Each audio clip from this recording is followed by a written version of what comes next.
And I'm like, not that I need a gift, but I'm like, this is so like, welcome to LA, David girl. Welcome to LA. Like, this is so LA. Now, I put the crystals in the drawer because this one's supposed to be abundance and good luck and blah, blah, blah. I'm like, I'm not going to throw the crystals in the garbage. But I'm like, I mean, of all gifts, like whatever happened to a bottle of champagne? In New York, you get a bottle of champagne, you get a dinner. Let's go out to dinner. I'll take you out. I mean, here we're getting crystals. Anyway, uh, Michelle has the crystals for everyone, and everyone goes around and reads one. Scheana didn't get a chance to read hers. She probably got one. She probably read it. They're like, "You're not a cast member, girl. We're gonna cut it out."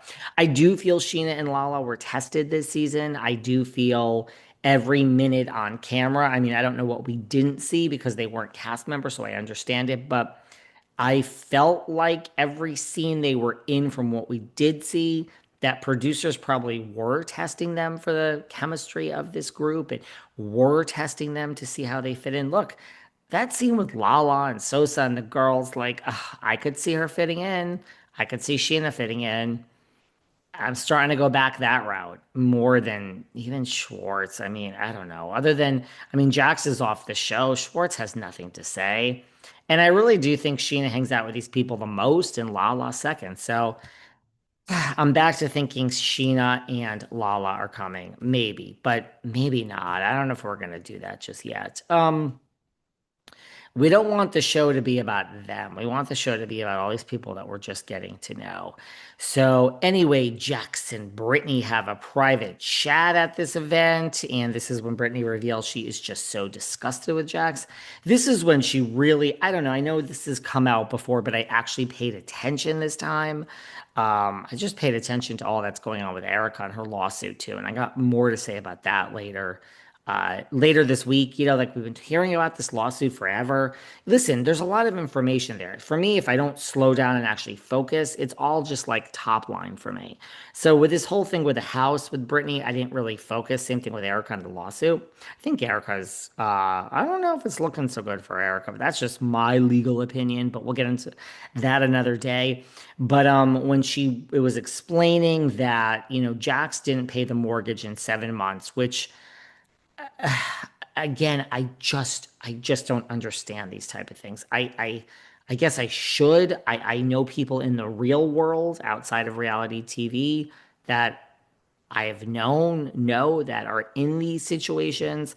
I also understand people have different degrees of wealth. I'm not a moron. I just don't understand not paying your mortgage for 7 months. Like, I just, I just don't like. I don't know. I know that they bought the house when they were both on reality TV. If you can't afford it, you also could have sold it.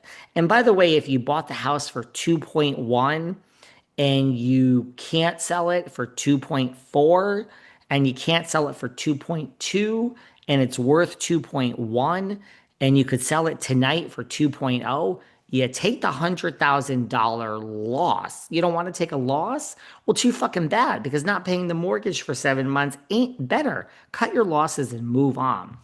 As Mr. Wonderful says on Shark Tank, take it out back and shoot it. So I couldn't believe that. And then I also couldn't believe he didn't pay his taxes for years and he owes $1.2 million.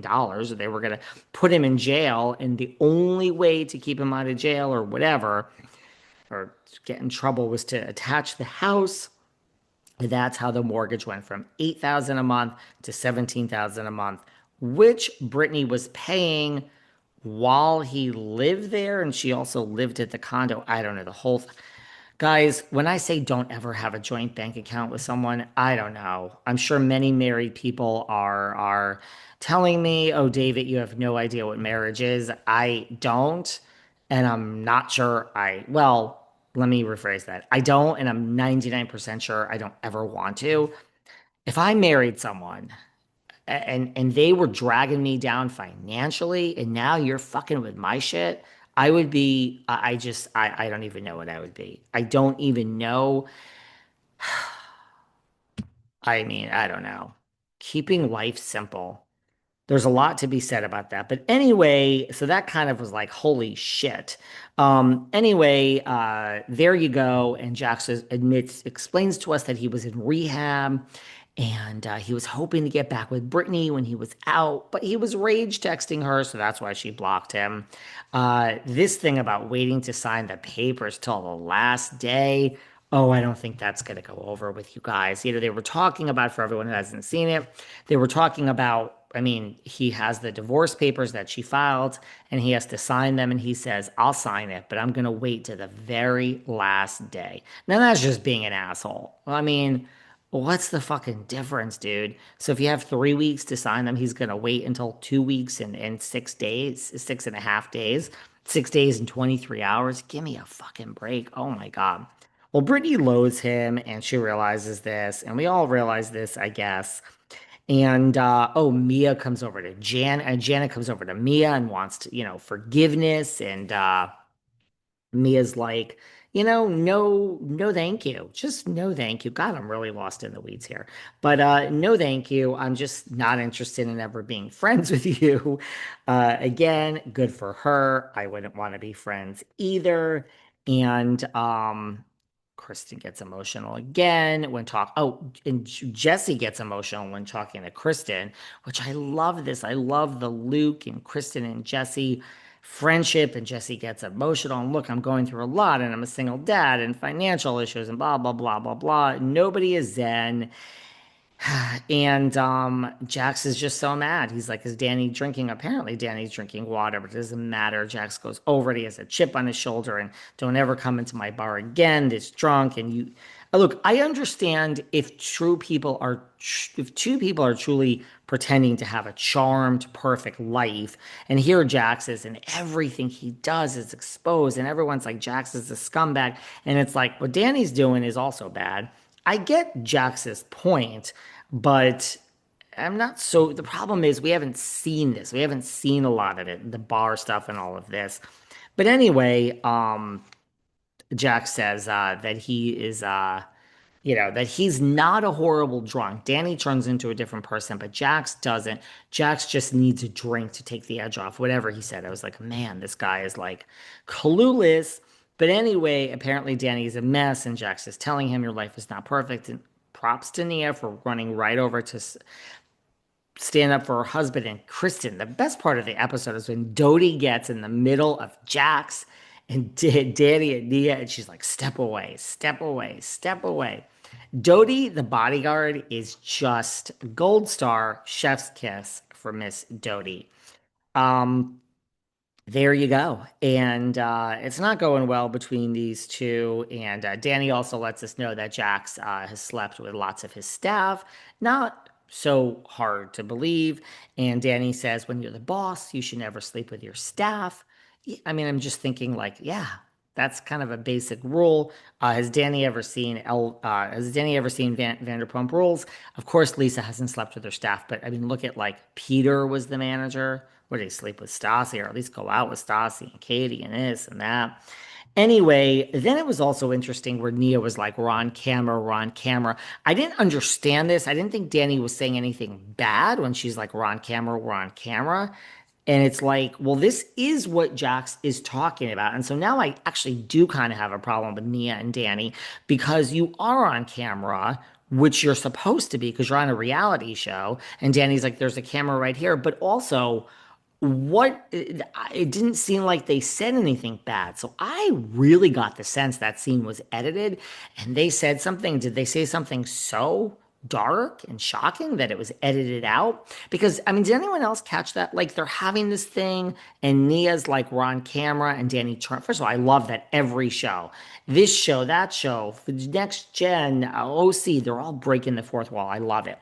But did you see, like, when Nia's like, we're on camera, and Danny's like, we're on camera, there's a camera right there. But I didn't understand what they said that was so bad. Like, that's what I didn't understand. I'm like, you didn't say anything bad. Of course you're on camera.